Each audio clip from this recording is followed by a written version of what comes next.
దైవజనులు ఇన్ని సంవత్సరాలు బట్టి ఉపవాస ప్రార్థన కూడుకుని పెడుతున్నారే, ఇది ఉపవాస ప్రార్థన వలననే గాని మరి దేని వలనైనను ఇటువంటిది విడిచిపోవుట అసంభవం దేవుడు చెప్పాడే.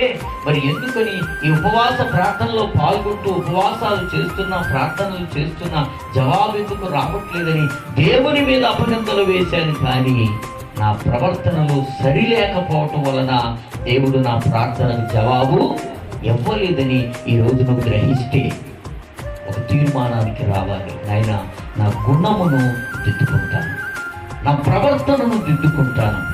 ఏ అవసరాన్ని బట్టి నేను నిన్ను అడుగుతున్నానో ఆ అవసరము తీర్చబడినట్లుగా మొదట అడిగే నా ప్రవర్తన నీకు అనుకూలంగా మార్చుకుంటాను అని నువ్వు తీర్మానం చేసుకుంటే తప్ప,